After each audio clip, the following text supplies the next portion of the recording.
ਅਗਲੀ ਦੀਪਕ ਜੀ ਗੱਲ ਕਰਦੇ ਆ ਪੰਜਾਬ ਦੇ ਵਿੱਚ 3000 ਦੇ ਕਰੀਬ ਨੇ ਗੈਰ ਕਾਨੂੰਨੀ ਟਰੈਵਲ ਏਜੰਟ। ਬਿਲਕੁਲ ਜੀ, ਜਿਸ ਦਿਨ ਦੀ ਟਰੰਪ ਵੱਲੋਂ ਬਕਾਇਦਾ ਤੌਰ ਤੇ ਗੈਰ ਕਾਨੂੰਨੀ ਪ੍ਰਵਾਸੀਆਂ ਨੂੰ ਤੋਰਨ ਦਾ ਮਾਮਲਾ ਆਇਆ, ਜਿਹਦੇ ਵਿੱਚ ਭਾਰਤ ਵੀ ਆਏ, ਜਿਹਦੇ ਵਿੱਚੋਂ ਪੰਜਾਬ ਦੇ ਵੀ 30 ਸੀਗੇ, ਉਸ ਦਿਨ ਤੋਂ ਇਹ ਚਰਚਾਵਾਂ ਖੂਬ ਨੇ ਕਿ ਟਰੈਵਲ ਏਜੰਟਾਂ ਤੇ ਨਕੇਲ ਕਸੀ ਜਾ ਰਹੀ ਹੈ ਜੀ। ਕੇਂਦਰ ਨੇ ਆਪਣੀ ਰਣਨੀਤੀ ਬਣਾ ਲਈ ਜੀ, ਪੰਜਾਬ ਨੇ ਸਿੱਟ ਬਣਾਤੀ ਜੀ। ਲੈ ਦੇ ਕੇ ਅੱਜ ਦੀ ਤਰੀਕ ਤੱਕ ਪੰਜਾਬ 'ਚ 8 ਟਰੈਵਲ ਏਜੰਟਾਂ ਤੇ FIR ਹੋ ਗਈ। ਠੀਕ ਹੈ, ਪਰ ਇਹ FIR ਨਾ ਤਾਂ ਕੇਂਦਰੀ ਕੋਈ ਮਤਲਬ ED ਦੇ ਇਸ਼ਾਰੇ ਤੇ ਹੋਈ ਆ, ਨਾ ਕੇਂਦਰੀ ਕਿਸੇ ਸ਼ਿਕਾਇਤ ਦੇ ਆਧਾਰ ਤੇ ਹੋਈ ਆ, ਨਾ ਪੰਜਾਬ ਦੀ ਪੁਲਿਸ ਦੀ ਆਪਣੀ ਖੋਜ ਪੱਤਰ ਦੇ ਆਧਾਰ ਤੇ ਹੋਈ ਆ, ਕੋਈ ਇਨਕੁਆਇਰੀ ਦੇ ਆਧਾਰ ਤੇ ਹੋਈ ਆ। ਇਹ ਉਹੀ ਨੇ ਜਿਹੜੇ ਵਿਚਾਰੇ ਉੱਥੋਂ ਪਰਤੇ ਨੇ, ਉਹਨਾਂ ਦੀ ਸ਼ਿਕਾਇਤਾਂ ਦੇ ਆਧਾਰ ਤੇ ਕਾਰਵਾਈ ਅਜੇ ਹੋ ਰਹੀ ਹੈ। ਠੀਕ ਹੈ। ਸੋ ਇਸ ਤੋਂ ਜਦੋਂ ਗਾਂਹ ਵਧੇ ਤਾਂ ਮੈਂ ਦੇਖ ਰਿਹਾ ਸੀਗਾ ਕਿ ਕੇਂਦਰ ਦੇ ਵਿਦੇਸ਼ ਮੰਤਰਾਲੇ ਨੇ ਇੱਕ ਸੂਚੀ ਸਾਂਝੀ ਕੀਤੀ ਆ, ਪੰਜਾਬ ਦੇ ਸਰਕਾਰ ਦੇ ਧਿਆਨ 'ਚ ਇੱਕ ਲਿਆਂਦੀ ਆ ਕਿ ਜੀ ਤੁਹਾਡੇ ਤਾਂ ਟਰੈਵਲ ਏਜੰਟਾਂ ਦਾ ਹੜ੍ਹ ਆਇਆ ਪਿਆ।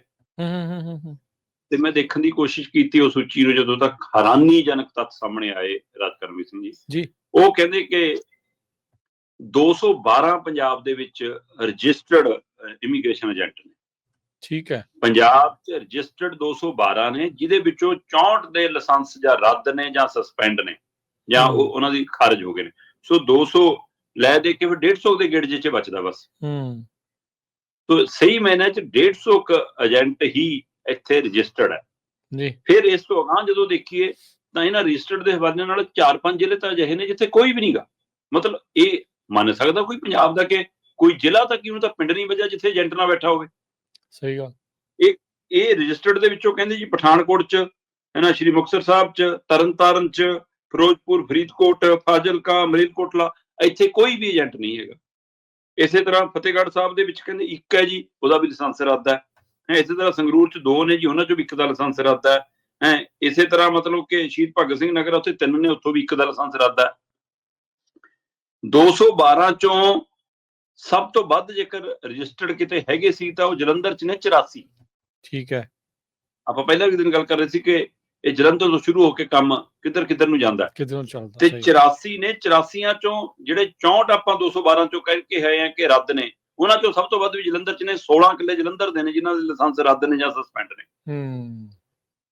ਰਜਿਸਟਰਡ ਸਭ ਤੋਂ ਵੱਧ ਜਲੰਧਰ ਹੈ ਜੀ, ਜਿੱਥੇ 86 ਨੇ। ਦੂਏ ਨੰਬਰ ਤੇ ਮੋਹਾਲੀ ਹੈ ਜਿੱਥੇ 31 ਨੇ, ਤੇ ਤੀਏ ਨੰਬਰ ਤੇ ਹੁਸ਼ਿਆਰਪੁਰ ਹੈ ਜਿੱਥੇ 22 ਨੇ। ਪਰ ਇਹ ਤਾਂ ਉਹ ਨੇ ਜਿਹੜੇ ਸਰਕਾਰ ਦੇ ਰਿਕਾਰਡ 'ਚ ਚੜੇ ਨੇ।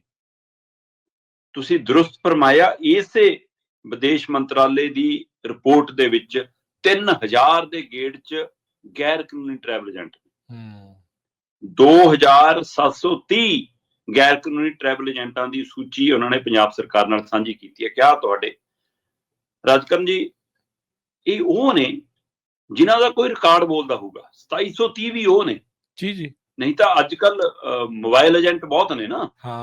ਉਹਨਾਂ ਦਾ ਕੋਈ ਦੁਕਾਨ ਨਹੀਂ, ਕੋਈ ਫੱਟਾ ਨਹੀਂ, ਹੈ ਨਾ, ਕੋਈ ਕਾਰਡ ਨਹੀਂ, ਵਿਜ਼ਿਟਿੰਗ ਕਾਰਡ ਨਹੀਂ, ਕੋਈ ਕੁਛ ਨਹੀਂ, ਮੋਬਾਈਲ ਨੰਬਰ ਹੈ।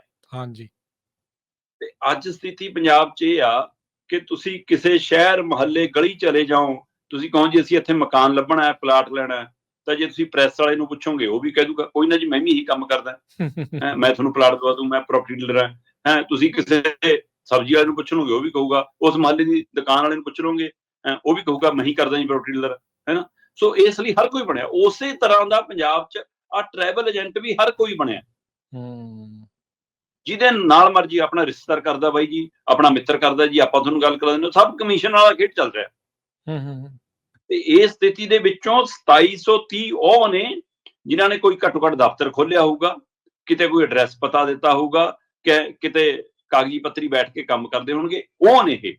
ਤੇ ਇਸ ਲਈ ਜੇ ਇੱਕ ਸੂਬੇ ਦੇ ਵਿੱਚ 3000 ਦੇ ਗੇੜ ਦੇ ਵਿੱਚ ਮਤਲਬ ਕਿ ਟਰੈਵਲ ਏਜੰਟ ਅਜਿਹਾ ਜਿਹੜਾ ਰਜਿਸਟਰਡ ਨਹੀਂਗਾ, ਔਨ ਰਿਕਾਰਡ ਨਹੀਂਗਾ, ਗੈਰ ਕਾਨੂੰਨੀ ਹੈ, ਤੇ ਉਹਨਾਂ ਦੇ ਉੱਤੇ ਅਜੇ ਤੱਕ ਤੁਹਾਡੀ ਕੋਈ ਕਾਰਵਾਈ ਨਹੀਂ ਸਕਦੀ। ਜੇ ਤੁਹਾਡੇ ਕੋਲ ਇਹ ਜਾਣਕਾਰੀ ਹੈਗੀ ਆ ਤਾਂ ਇਹਨਾਂ ਤੇ ਕਾਰਵਾਈ ਨਹੀਂ, ਤਾਂ ਜਿਹਨਾਂ ਦੀ ਜਾਣਕਾਰੀ ਉਹਨਾਂ ਤੇ ਕਾਰਵਾਈ ਤਾਂ ਕਦੋਂ। ਸੋ ਇਸ ਲਈ ਆਪਾਂ ਪਹਿਲੇ ਦਿਨ ਤੋਂ ਗੱਲ ਕਰਦੇ ਹਾਂ ਕਿ ਇਹ ਧੰਦਾ, ਕੋਈ ਵੀ ਗੈਰ ਕਾਨੂੰਨੀ ਧੰਦਾ ਕਾਨੂੰਨ ਦੇ ਸਹਿਯੋਗ ਤੋਂ ਬਿਨਾਂ ਨਹੀਂ ਚੱਲਦਾ, ਤੇ ਇਸ ਨੂੰ ਕਾਨੂੰਨੀ ਸ਼ਹਿ ਪ੍ਰਾਪਤ ਆ ਤਾਂ ਹੀ ਚੱਲ ਰਿਹਾ, ਅਜੇ ਵੀ ਚੱਲ ਰਿਹਾ। ਬਿਲਕੁਲ ਬਿਲਕੁਲ, ਕੋਈ ਅਸਾਰ ਨਹੀਂ ਜਿਹੜੀ ਇਹਨਾਂ ਦੇ ਜਿਹੜੇ ਉਹ ਹਟਣ ਦੀ। ਇਹ ਹੁਣ ਜਿਹੜੇ ਗੈਰ ਕਾਨੂੰਨੀ ਉਹਨਾਂ ਨੇ ਤਾਂ ਬਹਾ ਕੇ ਜਹਾਜ਼ ਦੇ ਵਿੱਚ ਘੱਲਤੇ ਸੀ ਇੱਧਰ, ਇਹਨਾਂ ਨੂੰ ਪਤਾ ਨਹੀਂ ਕਿੱਥੇ ਘੱਲਿਆ ਜਾਊਗਾ।